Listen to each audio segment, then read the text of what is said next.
శుభకార్యాలకు పూజార్ల కోసం వెతుకుతున్నారా? పూజారీస్.com లో అతి తక్కువ ధరలకే పూజార్లను ముందే బుక్ చేసుకోండి. వెంటనే కాల్ చేయండి. నమస్కారం, నేను మీ జాహ్నవి. ధనుర్మాసం అత్యంత పవిత్రమైన మాసాల్లో ఈ ధనుర్మాసం కూడా ఒకటి. మరి ఈ ధనుర్మాసంలో ముఖ్యంగా నిర్వహించేటటువంటి కార్యక్రమం గోదాదేవి కళ్యాణం. పూజారీస్.com వీళ్ళు ప్రత్యేకంగా గోదాదేవి కళ్యాణాన్ని నిర్వహిస్తున్నారు. అసలు గోదాదేవి కళ్యాణం వెనుకున్న అసలు ఆంతర్యం ఏంటి? గోదాదేవి కళ్యాణాన్ని వీక్షించిన వాళ్ళకు కానీ, చేసిన వాళ్ళకు కానీ ఎలాంటి ఫలితం కలుగుతుంది? ఎందుకు ఈ గోదాదేవి కళ్యాణాన్ని నిర్వహించాలి?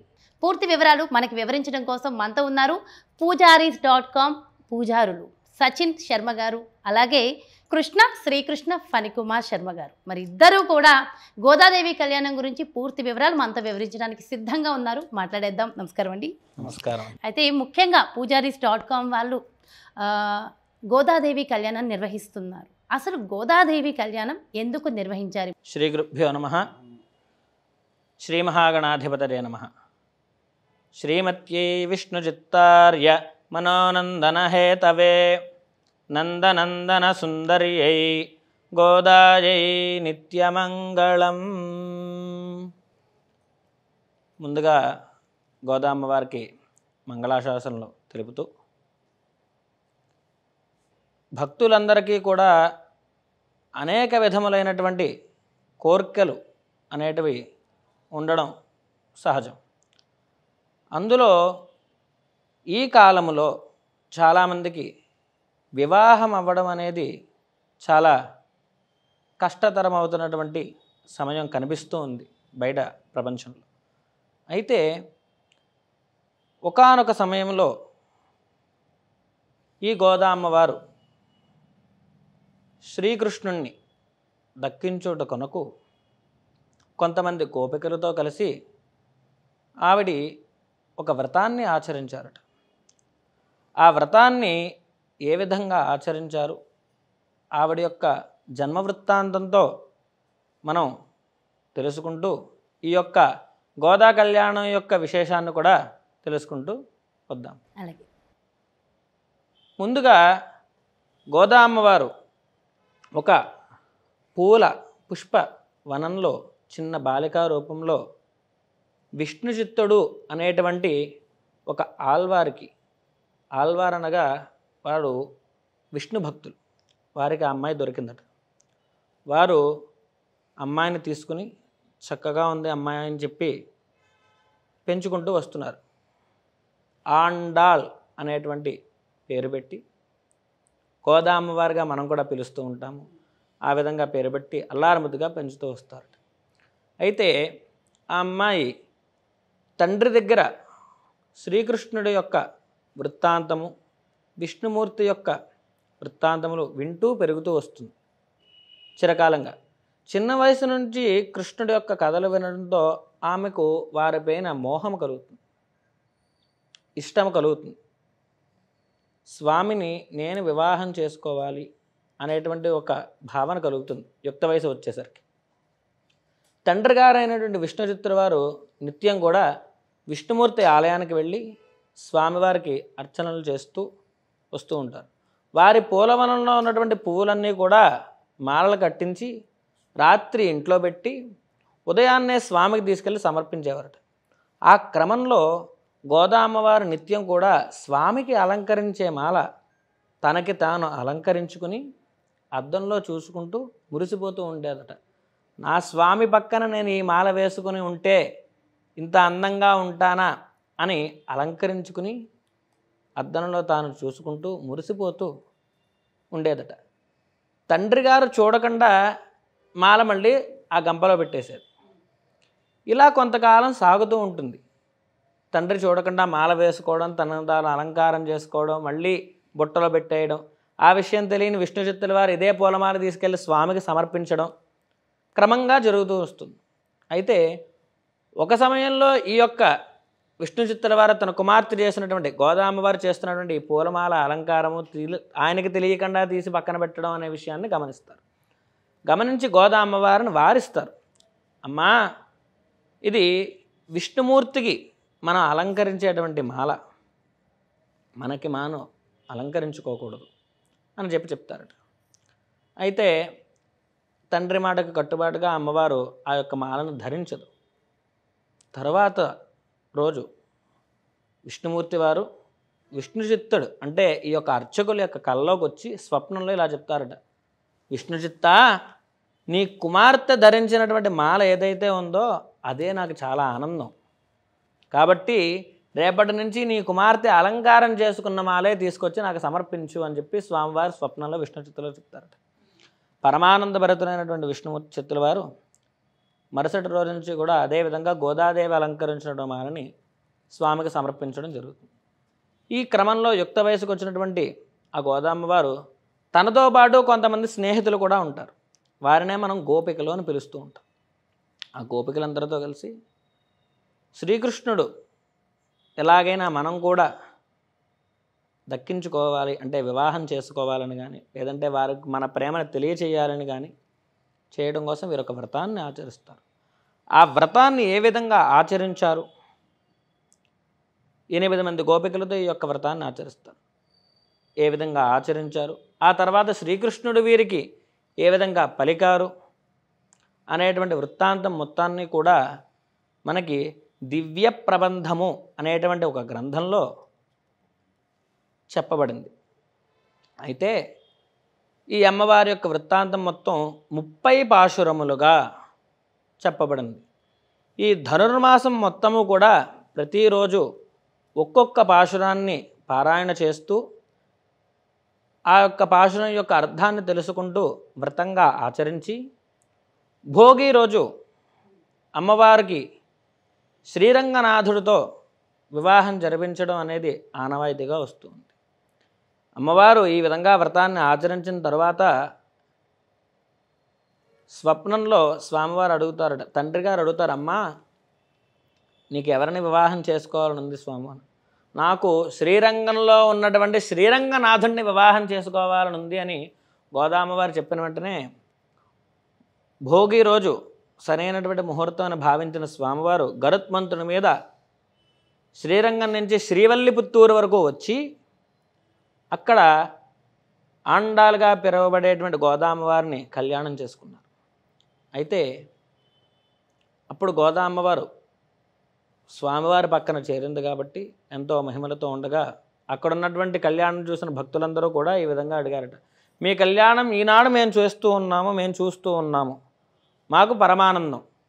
కానీ భవిష్యత్తులో మీ కళ్యాణం చూసేటటువంటి వారికి ఎటువంటి కోరికలు మీరు తీరుస్తారు అని అడిగితే అందుకు ఆ అమ్మవారు అందట, మా యొక్క ఈ వృత్తాంతం మొత్తం కూడా ఈ పాశురములన్నీ పారాయణ చేస్తూ, లేదు పాశురములు పారాయణ చేస్తున్న చోట మీరు విన్నను, అట్లాగే భోగి నాడు మా కళ్యాణం జరుగుతూ ఉంటుంది. ఆ కళ్యాణం చూసినను ఎవరికైతే వివాహం అవ్వదో వారందరికీ కూడా మేము కళ్యాణ యోగాన్ని అనుగ్రహిస్తాము అని చెప్పి వారిద్దరూ కూడా మాట ఇచ్చారట. అంతేకాదమ్మా మరి ఇంకేమైనా చేయగలరా అంటే అమ్మవారు సంతానాన్ని కూడా నేను కలుగజేస్తాను అని చెప్పిందట. ఈ విధంగా గోదామ్మవారి కళ్యాణాన్ని మనం దర్శించడంలో ఆంతర్యం ఏమిటండి అంటే ముందుగా ఎప్పుడైనా సరే ఒక కళ్యాణం అనేది ఒక పురుషుడితో ప్రకృతిని సంధానించడమే, సృష్టి యజ్ఞం చేయటమే. అటువంటి సృష్టి యజ్ఞము జరుగుట అనేది చూడడం చాలా మనకి అరుదు. అలా చూడడం వల్ల అనేక రకమైనటువంటి శుభములు కలుగుతాయి అని చెప్పి శాస్త్రవాక్యం. అయితే కళ్యాణం అనేది దేవతా కళ్యాణము, శాంతి కళ్యాణం అనేది ఎప్పుడైనా ఎక్కడైనా జరగవచ్చును. ఒక దంపతులు మాకు సంతానం కలిగినచో సుబ్రహ్మణ్యేశ్వర స్వామి కళ్యాణం జరిపిస్తాము అని చెప్పి చాలామంది దండం పెట్టుకుంటూ ఉంటారు. ఆ కోరిక నెరవేరాలి అంటే వారికి సంతానం కలిగితే ఎప్పుడైనా సుబ్రహ్మణ్యేశ్వర స్వామి కళ్యాణం చేయించవచ్చు, ఎందుకంటే అది వారి మొక్కు. అట్లాగే ప్రతి సంవత్సరము కూడా వైశాఖ శుద్ధ ఏకాదశి నాడు అన్నవరంలో స్వామివారికి కళ్యాణం చేస్తారు. దాన్ని వార్షిక కళ్యాణము, శాంతి కళ్యాణము అంటారు. ఈ విధంగా జరుగుతూ వస్తాయి. అట్లాగే ఈ ధనుర్మాసంలో ఈ యొక్క గోదా కళ్యాణం జరగడం అనేది అత్యంత విశేషము. ఎవరికైతే సంతానం కలగలేదో, ఎవరికైతే అనేక కాలంగా వివాహం జరగట్లేదని చెప్పి బాధపడుతూ ఉంటారో వారందరూ కూడా ఈ కళ్యాణాన్ని వీక్షిస్తే వారికి సకల శుభాలు కూడా కలిగి వారికి కూడా వివాహం జరుగుతూ ఉంటుంది. అయితే అందరికీ కూడా చాలా అనుమానాలు ఉంటాయి.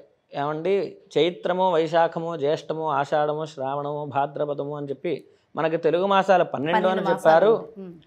మరి ఈ 12 మాసాల్లో ధనుర్మాసం ఎక్కడి నుంచి వచ్చిందండి? అదే ప్రశ్న నేను అడగాలనుకుంటున్నాను. అయితే మన ఆంధ్రప్రదేశ్, తెలంగాణ తెలుగు ప్రజల యొక్క ముహూర్తాలు, జాతకాలు, లేదు ఏదైనా ఒక శుభముహూర్తం అనేది చాంద్రమానం ప్రకారంగా, అంటే చంద్రుణ్ణి అనుసరించి మన యొక్క ముహూర్తాలు నిర్ణయిస్తాము. చైత్రమాసము అనేది ఎలా ఏర్పడిందండి? వైశాఖ మాసము అనేది ఎలా ఏర్పడిందండి? పౌర్ణమి నాడు చిత్తా నక్షత్రం కలిస్తే అది చైత్రమాసమైంది. విశాఖ నక్షత్రం కలిసిన పౌర్ణమి వైశాఖ మాసమైంది. జ్యేష్ఠా నక్షత్రం పౌర్ణమి నాడు కలిస్తే అది జ్యేష్ఠా నక్షత్రమైంది. పూర్వాషాఢ లేదా ఉత్తరాషాఢ నక్షత్రం పౌర్ణమి నాడు కలిసినాడు అది ఆషాఢ మాసమైంది. ఈ విధంగా ఆయా నక్షత్రాల పౌర్ణమి కలయికతో మనకి తెలుగు మాసాలు ఏర్పడ్డాయి. అయితే ఇందులో మరి ధనుర్మాసం ఎలా వచ్చిందంటే అంటే తమిళనాడు సాంప్రదాయం మొత్తం కూడా సూర్యుణ్ణి అనుసరించి నడుస్తూ ఉంటుందండి. దాన్ని సౌరమానము అని మనం పిలుస్తాం. ఈ సౌరమానం ఎలా మనం గణించాలండి అంటే మనకి ఉగాది అనేది చంద్రుడు అమావాస్య పూర్తయ్యి పాడ్యమి రోజున మనకి ఉగాది ప్రారంభమవుతుంది. కానీ ప్రతి సంవత్సరము కూడా ఏప్రిల్ 14వ తేదీనే తమిళ వాళ్ళకి ఉగాది. అది వారి డేట్ల ప్రకారం చేసుకోవడం నుండి సూర్యుడు మీనము నుంచి మేషములోకి మారేటువంటి సమయం. ప్రతి నెల కూడా 14, 15, 16 ఈ 3 తేదీల్లో ఏదో ఒక తేదీ నాడు రవి ఈ యొక్క మేష, వృషభ, మిథున, కర్కాటక, సింహ, కన్య, తుల, వృశ్చిక, ధనస్సు, మకరము, కుంభము, మీనము మనకి 12 రాశులు ఉన్నాయి. ప్రతి నెల రవి ఒక్కొక్క రాశిలోకి ప్రవేశిస్తూ ఉంటాడు. ఆ విధంగా ప్రవేశిస్తూ ఉన్నటువంటి దాన్ని తమిళ వాళ్ళు మాసముగా తీసుకుంటారు. సంకల్పంలో మనము వర్ష ఋతువు, వసంత ఋతువు, చైత్ర మాసము ఉంటాం. అలాగే వాళ్ళు మేషమాసము, వృషభ మాసము, మిథున మాసము అని పిలుస్తారు. ఆ విధంగా గోదామ్మవారు ఆ ప్రాంతానికి చెందిన అమ్మవారు కనుక ఆ అమ్మవారు ధనుర్మాసంలో యొక్క వ్రతాన్ని ఆచరించారు కనుక మనము అదే సాంప్రదాయంగా పాటిస్తూ ఈనాడు ప్రతి సంవత్సరము కూడా డిసెంబర్ 16వ తేదీ కానీ 17వ తేదీ మాత్రమే ఈ ధనుర్మాసం అనేది ప్రారంభమవుతుంది. ఎందుకంటే రవి అప్పుడే ధనస్సులోకి ప్రవేశిస్తారు కనుక. ఆ విధంగా మనం నెల రోజులు కూడా ఈ పాసురాలు చేసుకోవచ్చు. నెల రోజులు కూడా ఈ పాసురాలు పారాయణ చేసుకోవచ్చు. అదేవిధంగా సచిన్ శర్మ గారు, మరి ఈ పాసురాలు ధనుర్మాసంలో నిర్వహించే ఈ పాసురాలు, అదేవిధంగా గోదాదేవి కళ్యాణం, చాలామంది ఈ రోజుల్లో భార్యాభర్తలు దాంపత్య జీవితంలో చాలా రకాల ఇబ్బందులు, మనశ్శాంతి లేదు, విడాకులు తీసుకోవడానికి సిద్ధంగా ఉన్నారు. అలాంటి వాళ్ళకు కూడా ఇది గోదాదేవి కళ్యాణం ఉపయోగపడుతుందంటారా? ఈ పాశురాలు కేవలం తమిళియన్స్కేనా, మన తెలుగు వాళ్ళకు కూడా ఉపయోగపడతాయంటారా? కాదండి, శాస్త్రం అనేది ప్రపంచానికి సంబంధించిందండి. ఈ ప్రపంచానికి సంబంధించిందంటే ఇప్పుడు మనకు తమిళనాడు, ఆంధ్ర, తెలంగాణ అలా అంటూ ఏముండదు. ఇక్కడ ఏంటంటే విశేషంగా అమ్మవారి కళ్యాణం చూడడం కానీ, లేదా మనం ఆ పాశురాలని వినడం కానీ, ఈ 30 పాశురాలు అంటే మనం సమయంగా రావడము, అది వినడము, మళ్ళీ ఆ కళ్యాణం చూడడము, ఇవన్నీ చూడడము వినడం ద్వారా ఏమవుతాయంటే విశేషంగా మనము ఒక్కొక్క రోజు మనం ఎలా వింటామో ప్రతిరోజు మనకంటూ ఒక శక్తి కూడా అమ్మవారి మనకు ఒక శక్తిలా వస్తుంది. వినడం ఏంటంటే చూడడము, వినడము, ఈ రెండిట్లో ఏదైనా చేయాలి. ఈ కలియుగానికి సమయంగా మనం తీసుకుంటాము. కొంతమంది వినడం వరకే చూస్తారు, కొంతమందికి చూడ్డానికి కేటాయిస్తారు సమయం. అలానే వినడానికి కూడా కాదు, చూడ్డానికి కూడా మనం ఏది లేదు పార్టిసిపేట్ చేసి ఆ నామస్మరణ చేసినా సరిపోదు. ఉన్నంత వరకు ఏంటంటే ఆ పాశురాలు జరిగినప్పుడు విన్నప్పుడు ఏంటంటే ఇప్పుడు బ్రాహ్మణులు అయితే ఆ పాశురాలు చెప్తారు, వేరే వాళ్ళు అయితే ఆ నామస్మరణనే పాశురాలతో సమానంగా అవుతుంది. అక్కడ మనకి ఏంటంటే అక్కడ పాలు పంచుకున్నామంటే ఆ నామస్మరణనే అక్కడ జపంలా ఒక శక్తిలా మనకు ఉంటుంది. అంత సమయము ఆ పాశురాలు వినడము. కొంతమంది సమయం కళ్యాణం చూస్తారు. ఆ కళ్యాణం చేసేటప్పుడు కూడా శ్రీకృష్ణాయ నమః, తర్వాత మళ్ళీ గోదా జై నమః అంటూ అలా మనం ఆ కళ్యాణాన్ని కూడా పూర్తిగా మనం తీక్షణంగా గమనించామనుకోండి, మనకు ఈ కలియుగంలో పెళ్ళి అనేది చాలా అరుదుగా జరుగుతున్నాయి. విశేషంగా కూడా ఎంత మనం ప్రయత్నం చేస్తున్నా జరగట్లేని సమయంలో జరిగే ఆ పెళ్లి కూడా దాదాపుగా విడాకుల విడాకుల వరకు వెళ్ళడం, కొన్ని గొడవల వరకు మనశ్శాంతి ఉండట్లేదు. మనశ్శాంతి ఉండవు. ఎంత పెళ్లి చేసుకునేది ఆ ఆనందం కోసమే, ఆనందమే పోతుంది. అదే ఇప్పుడు మనకి ఏంటంటే మన పూర్వకాలం నుండి వీళ్ళందరూ కూడా ఎన్నో సమయానుసారంగా పనులు చేసుకునే వాళ్ళు, సమయానుసారంగా గుడికి కూడా వెళ్ళే వాళ్ళండి. ఇప్పుడు ఏంటంటే ఈ కలియుగంలో ఏంటంటే ఈ సమయం లేకపోవడము, కనీసం మనం ఏంటంటే మనం ఒక్కరోజైనా ఆ సమయాన్ని కేటాయించాలి, స్వామివారి దగ్గర కేటాయించుకొని మనము ఆ ఉన్న 2 సమయాల్లో పాశురమైన వినడము, కనీసం కళ్యాణమైనా పూర్తిగా తీక్షణంగా చేస్తున్నాం అనుకోండి, మనకంటూ ఒకటి శక్తి లభించేసరికల్లా మనకు అమ్మవారి అనుగ్రహం పూర్తిగా ఉంటుంది. ఇంకోటి మన దాంపత్య జీవితం అన్నారు, ఆ వివాహం కాని సమయంలో కూడా వివాహం అవుతుంది. వివాహమైనా సరే ఇలాంటి శుభకార్యాల్లో ఎక్కడైనా ఇప్పుడు శ్రీనివాస కళ్యాణం చేస్తుంటారు. ఈ విశేషంగా ధనుర్మాసంలో గోదాదేవి కళ్యాణం ఇంకా విశేషమైనది. అది మనం చూడడం కానీ ఇవన్నీ చేస్తే ఏంటంటే ఈ మీరు అంటున్నాం కదా, కొన్ని విడాకులు అవ్వడము, గొడవలు అవ్వడము, ఇంట్లో శాంతి లేకపోవడం, ఇవన్నీ ప్రశాంతతకి దారి తీస్తుంటాయండి. ఏంటంటే మనం చూడడమే చాలా విశేషమైనది. ఏంటంటే ఈ జరగడం కూడా ఏంటంటే 30 రోజులు పూజారీస్.comలో మేము విశేషంగా చేసుకుంటున్నామండి. 30 రోజులు పూజారీస్.com ద్వారా ఈ 30 పాశురాలు ప్లస్ చివరి రోజు కళ్యాణము, విశేషమైన కళ్యాణం జరుపుతుంది. మన సమయానుసారంగా ఇది మన ఇంట్లో కూడా జరుపుకోవచ్చండి. విశేషంగా చెప్పాలంటే ఎందుకు ఇది జరుపుకోవడం అంటే మనం చెప్పాం కదండి, కొన్ని ఇబ్బందులు అవుతున్నాము, దాంపత్యంలో ఇబ్బంది, కనీసం ఏంటంటే సత్సంతానం జరగకపోవడము, ఇక మన ముందరి తరాల వాళ్ళకు కూడా పెళ్ళి జరగకపోవడము, ఇవన్నీ ఏంటంటే అండి మనము గనక సంపాదించుకుంటే మన పిల్లలకి మనం పరంపరగా ఇచ్చుకోవచ్చండి. ఇది అదే మనకేంటంటే ఇవన్నీ పూజారీస్.comలో మేము మొత్తము 30 రోజులు చేసుకోవాలని పూజారీస్.com నిశ్చయించింది. కళ్యాణం కూడా విశేషం. అదే విధంగా ఒక్కసారి మీరు చెప్పండి, ఈ కళ్యాణము అనేది విధి విధానం ఎలా ఉంటుంది? ఈ కళ్యాణంలో పూజారీస్.com వాళ్ళు నిర్వహిస్తున్నటువంటి ఈ కళ్యాణంలో ఎవరైనా ప్రత్యక్షంగా కానీ పరోక్షంగా కానీ పార్టిసిపేట్ చేయాలంటే చేయవచ్చు అంటారా? తప్పకుండా చేయొచ్చండి. ఎందుకంటే ఒక కళ్యాణం జరుగుతూ ఉన్నప్పుడు దానిని చూడడం ఎంత ప్రధానంగా మనం తీసుకుంటామో, అందులో మా గోత్రనామాలు చెప్పించుకుని చేసుకోవాలి అనేటువంటి ఆశతో చాలామంది ఉంటుంటారు. అట్లాగే కుదిరిన వాళ్ళు అక్కడికి వచ్చి మేము పీటల మీద కూర్చొని చేసుకోవాలి అనేటువంటి వాళ్ళు చాలామంది ఉంటారు. వారందరికీ కూడా ఈ పూజారీస్.comలో అవకాశం కల్పిస్తూ ఉన్నాం. జనవరి 7వ తారీఖున అంటే ఆదివారం నాడు అందరికీ అనుకూలంగా ఉన్న రోజు, అందరికీ అనుకూలించే విధంగా మన ఈ భాగ్యనగరంలో ప్రతి ఒక్కరూ కూడా వచ్చి దర్శించుకునే విధంగా ఈ యొక్క గోదా కళ్యాణాన్ని ఏర్పాటు చేయడం జరిగింది. అంతేనండి, అంగరంగ వైభవంగా నిర్వహిస్తున్నారనే చెప్పాలి. ఎందుకండి అంటే అనేక రకాలైనటువంటి చోట గోదా కళ్యాణాన్ని నిర్వహిస్తూ ఉంటారు. అంటే ఎటువంటి చోట నిర్వహిస్తారండి అనే ప్రశ్న వస్తే విష్ణుమూర్తి ఆలయాల్లో ఖచ్చితంగా ఈ యొక్క గోదా కళ్యాణం అనేది నిర్వహిస్తూ పడుతుంది. అదొక ఆలయం. అట్లాగే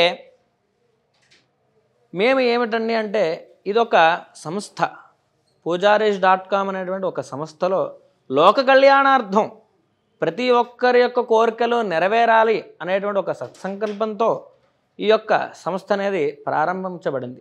అందుకోసం ఏ పుణ్యకార్యమైనటువంటి ఏ పర్వదినమైనా సరే దాన్ని పురస్కరించుకునే విధంగా మా యొక్క పూజారీస్.com నిర్వహిస్తూ ఉన్నాం. అందులో ఈ నెల రోజులు కూడా ఈ పూజారీస్.comలో పనిచేసేటువంటి పూజారులందరూ కూడా విష్ణుమూర్తి ఆరాధన చేస్తూ ఉన్నారు. అంతేకాకుండా ఈ పాశురములు కూడా పారాయణ చేస్తూ ఉన్నారు ప్రతినిత్యము. ఈ ప్రతినిత్యము పారాయణ చేసి ఆ కళ్యాణాన్ని చేయడంలో కళ్యాణం చూసిన ప్రతి ఒక్కరికి కూడా ఈ పాశురములు వినలేదు అనే బాధ కలగకుండా ఆనాడు అమ్మవారి కళ్యాణం చూస్తే అదే ఫలితము వస్తుందని చెప్పడంలో ఎటువంటి సందేహం లేదు.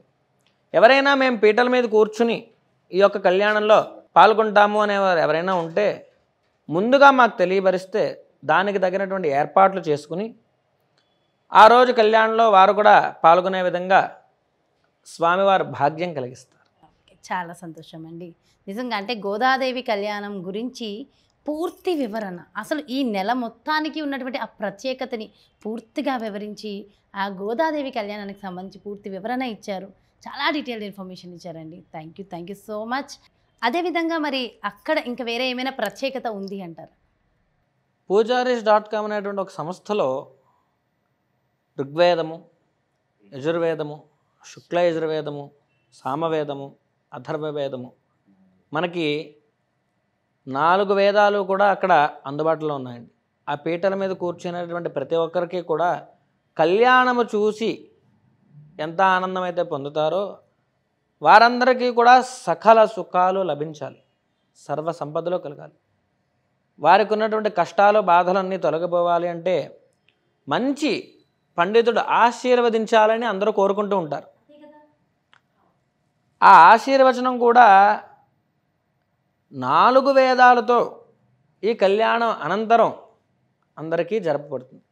పీఠల మీద కూర్చునే వారందరికీ కూడా ఒక ఇంటిలో వేదాశీర్వచనం చేయించుకోవాలి అంటే చాలా కష్టతరంగా ఉంది. ఎందుకంటే పిలిస్తే ఒక 2 పండితులు వచ్చి ఆశీర్వచనం చేయగలరు, లేదా ఒక 3 పండితులు వచ్చి ఆశీర్వచనం చేయగలరు. ఒకే చోట మనం కూర్చుని కళ్యాణం చేయించుకుంటే ఆ ఆనందము, ఆ అనుభూతి కూడా మాటల్లో చెప్పలేనిది. అంతేకాకుండా ప్రతి వేదముతో ఆశీర్వచనం చేయడం కూడా చాలా విశేషంగా, చాలా అద్భుతంగా వారి యొక్క జీవన ప్రవృత్తిలో నిత్యము కూడా వారు ఎదగడానికి ఈ యొక్క ఆశీర్వచనాలు తోడ్పడతాయని చెప్పడంలో ఎటువంటి సందేహము లేదు. ప్రతి ఒక్కరూ కూడా వచ్చి పాల్గొని వారందరూ కూడా దేవి యొక్క అనుగ్రహం పొంది వారి యొక్క కష్టాలు బాధలు అన్నీ కూడా నివృత్తి అయ్యే విధంగా వేద ఆశీర్వచనలు పొంది అమ్మవారి యొక్క కృపాకటాక్షాలు అందరి మీద ప్రసరించాలని చెప్పి మేమందరం కూడా కోరుకుంటూ ఉన్నాం. చాలా చాలా చాలా సంతోషం అండి, వింటుంటే కూడా చాలా చాలా బాగుంది. అండ్ ఆ వేద ఆశీర్వచనం ప్రత్యక్షంగా నేను దాన్ని ఫీల్ అయ్యాను, దాన్ని పొందాను. సో అందులో ఉండే ఆనందం, అనుభూతి నాకు బాగా తెలుసు. మీ అందరి చేత నిజంగా వేదాశీర్వచనం ఆ రోజు నేను తీసుకున్నాను. నాకు చాలా చాలా సంతోషంగా ఉంది. అండ్ చాలా మంచి ఇన్ఫర్మేషన్ అండ్ గోదాదేవి కళ్యాణం గురించి ఎంతో చక్కగా డీటెయిల్గా వివరించారండి. Thank you so much. నమస్కారం అండి. సో చూసారు కదండి, మరి ఇది గోదాదేవి కళ్యాణం. ముఖ్యంగా ధనుర్మాసంలో అత్యంత వైభవంగా నిర్వహించే ఒక ప్రత్యేకమైన వేడుకలలో ఒకటి. సంవత్సరానికి ఒక్కసారైనా సరే ఈ కళ్యాణంలో పాల్గొన్న వాళ్ళకి ఎలాంటి ఫలితం కలుగుతుంది అనేది చాలా డీటెయిల్గా వివరించారు కదా. మరి వివాహం కాని వారికి వివాహం అవుతుందట. వివాహం అయి ఇబ్బందులు పడుతున్న వాళ్ళకి ఆ ఇబ్బందుల నుంచి బయటపడే అవకాశాలు 100% ఉన్నాయి. అదేవిధంగా పిల్లలు లేని వాళ్ళకి పిల్లలు కూడా పుట్టే అవకాశం ఖచ్చితంగా ఉంటుంది. అండ్ ముఖ్యంగా వేద ఆశీర్వచనము చాలా చాలా ముఖ్యం ప్రతి ఒక్కళ్ళకి కూడా.